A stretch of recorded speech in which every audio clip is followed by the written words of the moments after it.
Hello students, welcome to the EPG Pathshala. I am Professor Richa Tanwar from the Women's Studies Research Center, Kurukshetra University. Today I am going to talk about the concept of women's studies, its definition, the need and importance of women's studies, the nature and scope of women's studies as an academic discipline, women's studies as an interdisciplinary subject from the paper Women's Studies as an academic discipline. Objectives. The objectives of the module are to have a more comprehensive, critical, and balanced understanding of the social reality.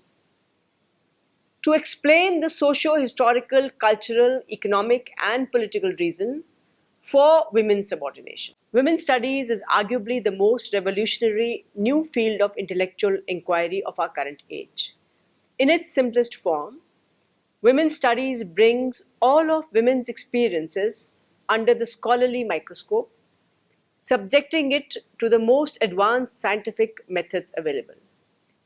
Women are an integral part of the social setup, and any study of the society, be it a social science, humanity, pure sciences, or technical sciences, would definitely involve a basic component of women and issues concerning women. In the process, such a study is bound to raise issues that would ruffle the hitherto identified parameters and theories of the particular science. Women's studies as an interdisciplinary subject contributes to the whole of higher education with its objectives, contents, and methods. Its fallout is far-reaching for the role of higher education and the university as the initiators and enablers of a critical assessment of the social structures and processes, and the keeper and sharpener of the conscience of the nation. Its impact is bound to be felt beyond the university system into the wider social dynamics in bringing about a more humane, egalitarian, and equal society. What is women's studies? Women's studies was born within or grew alongside the women's movement, and it began with a fruitful interaction between amateurs outside the academy and professionals within it. Outside the academics, among the general public of women, there were activists founding magazines, publishing about the women's press, and even founding their own feminist publishing houses. Women's studies is not a narrow study about women or information about women, but a critical instrument for analyzing the social reality so as to lead to the development of social sciences. The UNESCO meeting of experts on women's studies and social sciences, held in Asia in October 1982, defined women's studies in terms of the objectives that such studies sought to achieve. It is the pursuit of a more comprehensive, critical, and balanced understanding of social reality, whose essential components include women's contribution to the social process, their struggles and aspirations, women's perception of their own lives and of the broader social reality, the understanding of the roots and structures of inequality that lead to marginalization, invisibility, and exclusion of women from the scope, approaches, and conceptual frameworks of most intellectual inquiry and social action. Objectives of women's studies. The objectives of women's studies may be elaborated as to conscientize both men and women by helping them to understand, recognize, and acknowledge the multidimensional roles played by women in society. To promote better understanding of the processes of social, technological, and environmental change. To contribute to the pursuit of human rights. To investigate the causes of gender disparity, analyzing the structural, cultural, and attitudinal factors. And to empower women in their attempts for equality and for effective participation in all areas of society and development. To render invisible women visible, in particular the women of the underprivileged strata. To help develop alternative concepts, approaches, and strategies for development. To promote the construction of a better, more balanced society. Defined thus, women's studies as an academic discipline has its own identity and autonomous existence. It has, over a period of time, developed its own theories based on feminist concepts and evolved its own methodology that is distinguished from the varied precepts and methodologies adopted by mainstream disciplines. As part of the critical theory, it is an instrument that questions the traditionally held premises, theoretical categories, and methods in social sciences that has brought out the glaring absence of gender as a social category. In addition to class, ethnicity, color, region, and caste as tools of analysis and understanding of the social reality. It has highlighted the role that patriarchy and gender bias have played historically in shaping the knowledge system. Thereby, it has questioned the well known ideologies of conservatism, liberalism, and socialism, and pointed out the need to re examine the traditional and inherited knowledge from the gender perspective. Definition of women's studies. In a nutshell, women's studies may be defined as a body of knowledge that has grown out of a felt concern for gender equality.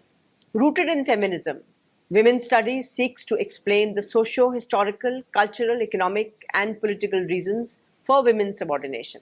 Additionally, it suggests measures by which these forms of discrimination may be countered. As it provides an alternative viewpoint to the existing knowledge construction, women's studies enriches the various branches of social sciences and provides a more holistic understanding of human experience in society. Women's studies is a critical instrument to examine those social processes that have so far favored men and made invisible women's contributions. The driving force behind women's studies is feminism. The difference feminism introduces into this discourse is that it shows that human experience is gendered. An individual's life experiences, choices, and entitlements in the family and society are determined by the biological accident of sex. Women's studies aims at promoting gender equality by sensitizing men and women about women's rights and entitlements. The focus of this endeavor in India is the lives of poor, marginalized, and dispossessed women. It goes beyond intellectual explorations of women's lives to translate itself into action. Women's studies, therefore, is not just another academic discipline. Rather, it is an attempt to bridge the gap between the professed ideals and the existing social reality by initiating social change.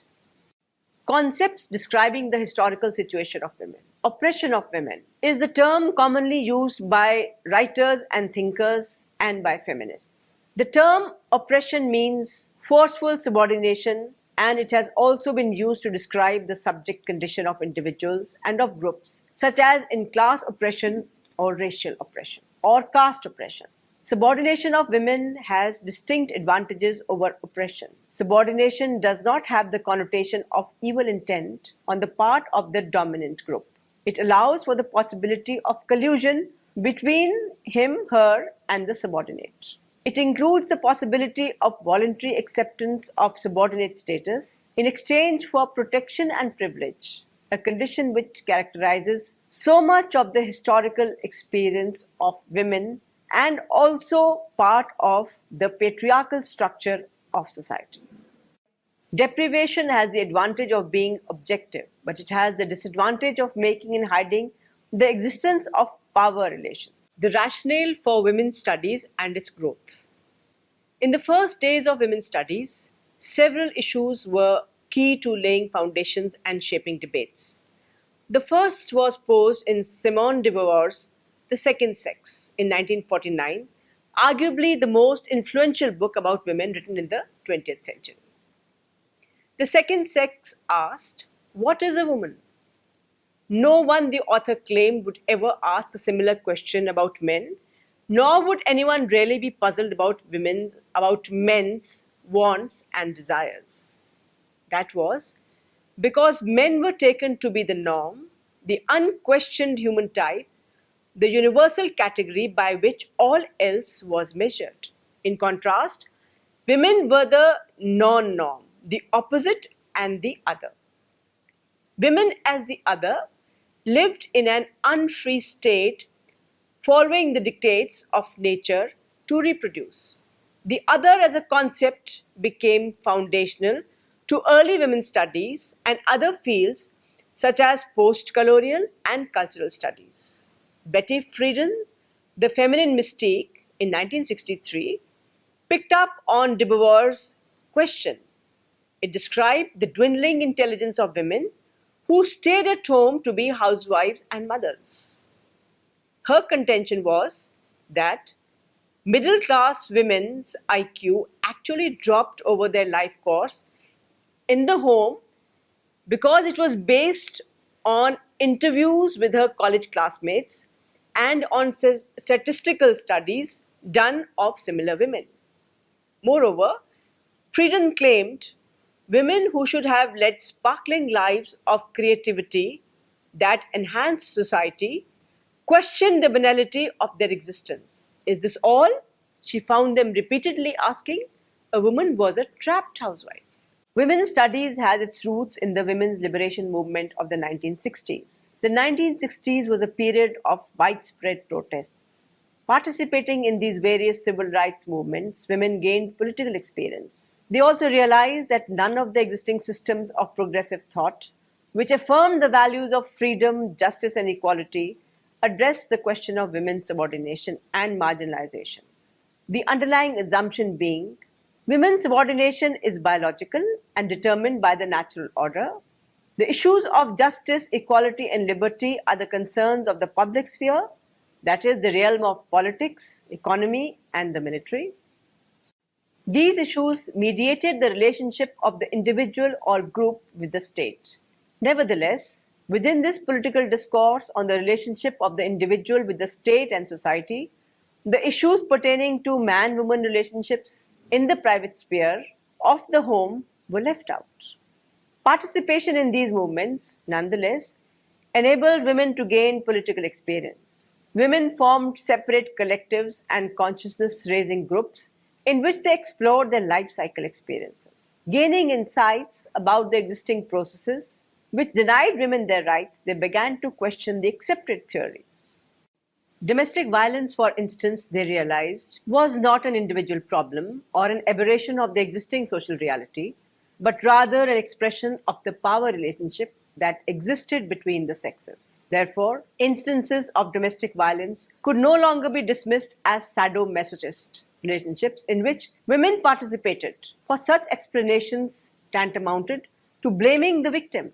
Invariably, the reason why women could not opt out of violent relationships was because of socio-economic constraints. Increasingly integrated within the academia in the 1970s, the roots of the discipline lie in its critique of the existing scholarship and the fundamental question it raises about the accepted theories and methodologies. As these theories failed to explain their own lives and that of other women, feminist scholars started to question the universal applicability of established theories. They pointed out that these historically accepted theories, methods, and systems of explanation were biased and only offered a partial worldview as perceived by men. Women's studies, therefore, helps to complement and complete our understanding of the social reality.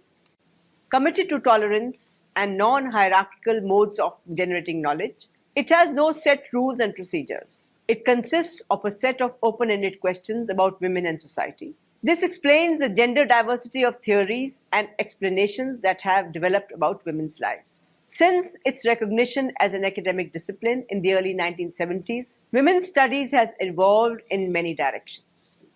It has helped to break many disciplinary grids, altered our understanding of the various branches of human knowledge, and questioned the universal applicability of the established theories. It talks about the gender relations framework. Specifically, it has underscored the politics of knowledge. The questions raised from the point of view of women's experiences of powerlessness makes evident that truth, as inscribed in theories, is not objective. It is not constant. It is rescripted, modified, and defined by those who have the power to assert truth. The accepted methods and techniques of data collection do not necessarily prove useful in gathering information on the lives of those who have no say in the process of generating knowledge. Thus, identifying issues of power as reflected and played out in the lives of women. Women's studies helps to strengthen the discourse against all forms of inequality, injustice, and oppression. Pointing to the gendering of human experience, women's studies questions the assumptions in the dominant construction of knowledge that there is an objective reality which could be studied by individual scholars to establish universal truths. The rationale for the growth of women's studies is premised as follows. Women have been left out of codified knowledge. This exclusion has given rise to partial, often inaccurate portrayal of women's lives by men. Both these issues require careful examination, for they reveal the politics of knowledge generation. The first indicates that women's exclusion from the process of knowledge generation was deliberate and political. It was aimed at maintaining a patriarchal social order that ensured women's subordination. Other than that, women's contributions to art, literature, and sciences were either appropriated by men, such as husbands, brothers, fathers, or even male researchers with whom they worked, or allowed to die unrecognized, as they contradicted the prevailing male-centric worldview. The second implies that the explanations offered about women's lives remain partial and inaccurate because women have not been part of the process of knowledge generation. Such a process was created out of a view of human nature as comprising two distinct halves and a socio-political and economic system which placed all forms of decision-making powers in the hands of men. Arrogating for themselves the power of knowledge creation, men kept women out of areas of intellectual inquiry, but this does not mean that women have not been objects of study. With gender as a category of social analysis, women's studies attempts to correct the excessive androcentric tilt of the various disciplines. In the process, crude assumptions of objectivity in the generation of knowledge stand dismantled. The delineation of the ways in which power relations operate to omit women's experiences as autonomous beings is the most significant contribution made by feminism. Furthermore, by asking questions in terms of women and not in terms of a particular disciplinary framework, feminists move beyond some of the limitations imposed by compartmentalization.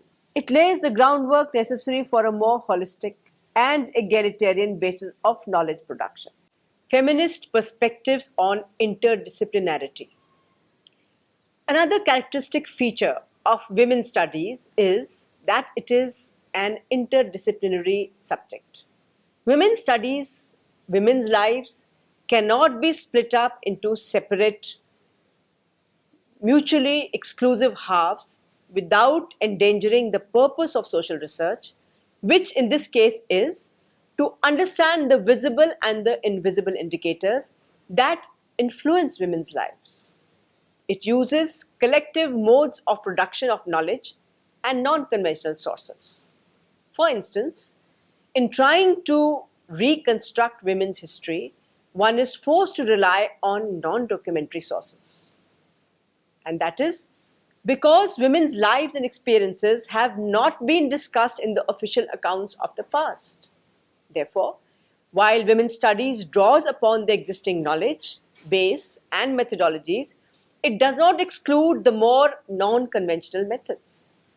There is also evidence that transdisciplinary feminist conceptual frameworks, terminology, and generative grammars have transformed research and curriculum development in traditional disciplines.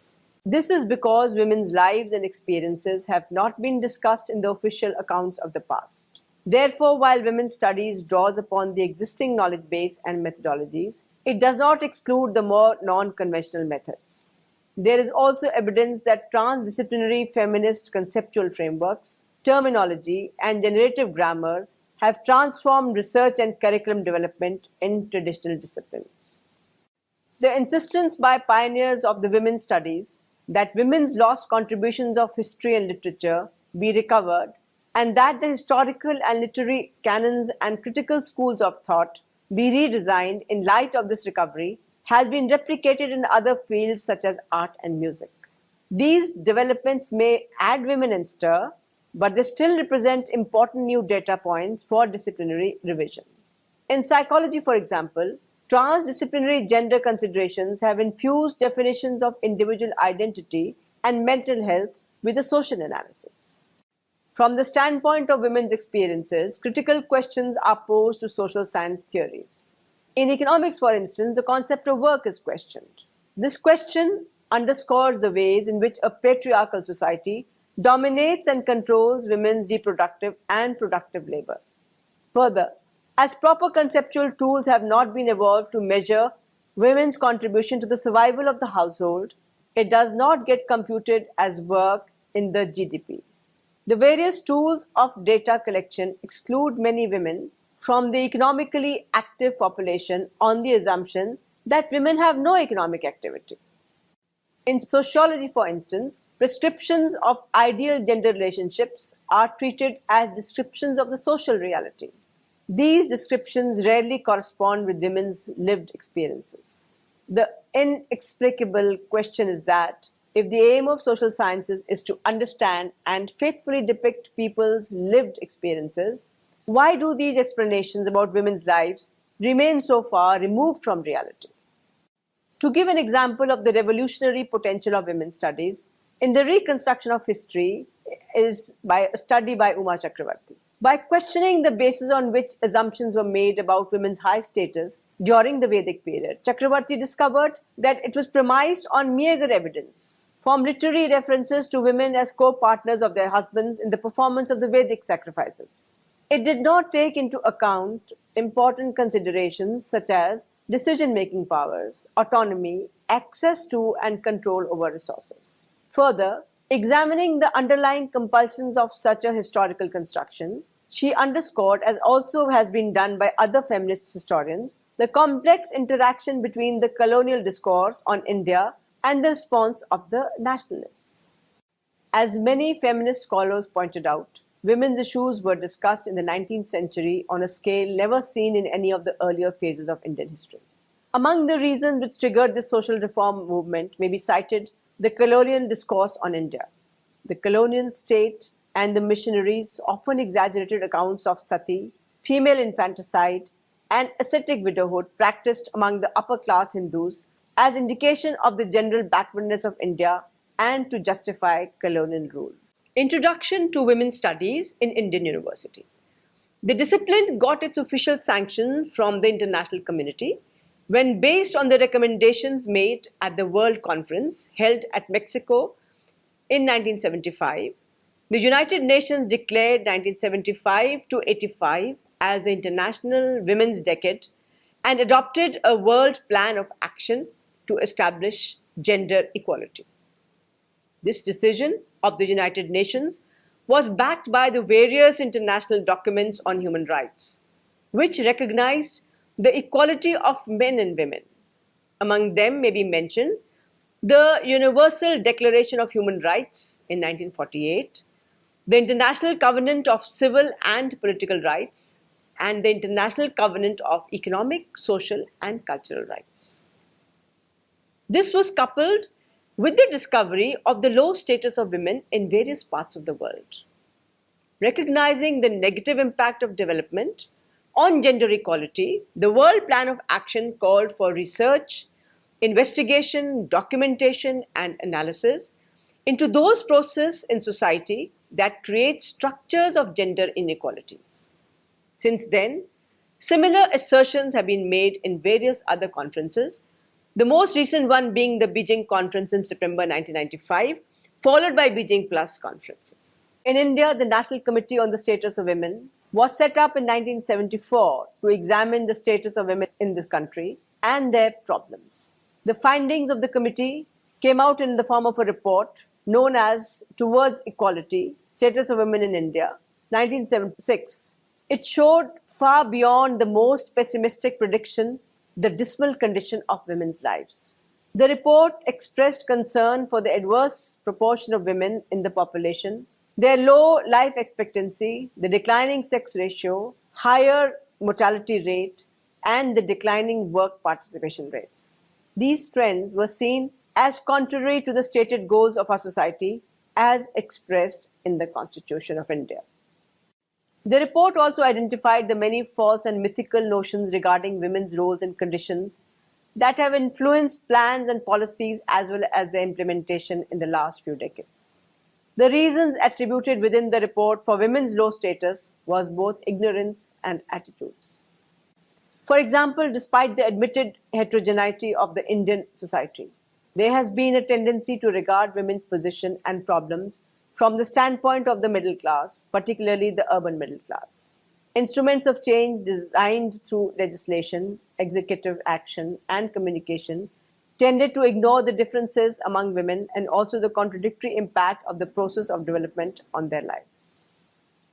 The objectives of the introduction of women's studies in universities, therefore, are to give men and women a knowledge of women's rights, to sensitize men and women about the prevailing discriminatory practices in society, which prevent women from realizing their rights and participating fully in the social, political, and economic processes in the country.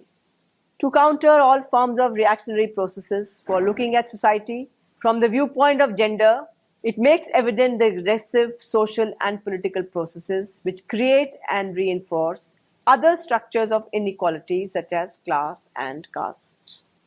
To revitalize university education through women's studies, practice which goes beyond textbook knowledge to emphasize learning by doing. To update university education by incorporating new knowledge generated by women's studies research and learning. To promote interdisciplinary approaches to knowledge, cutting across disciplinary grids. To generate new knowledge through intense fieldwork experience so that a database be created about the lived experiences of women. So students, to summarize the chapter, women's studies as an interdisciplinary subject's contribution to the whole of higher education with the objectives, contents and methods. Women's studies may be defined as a body of knowledge that has grown out of a felt concern for gender equality. Rooted in feminism, women's studies seeks to explain the socio-historical, cultural, economic and political reasons for women's subordination. Women's studies has its roots in the women's liberation movement of the 1960s. Increasingly integrated within the academia in the 1970s, the roots of the discipline lie in its critique of existing scholarship and the fundamental questions it raises about the accepted theories and methodologies. Identifying issues of power, women's studies helps to strengthen the discourse against all forms of inequality, injustice, and oppression. With gender as a category of social analysis, women's studies attempts to correct the excessive androcentric tilt of the various disciplines. The discipline got its official sanction from the international community when based on the recommendation made at the World Conference held at Mexico during 1975. In India, the National Committee on the Status of Women was set up to examine the status of women in India and their problems.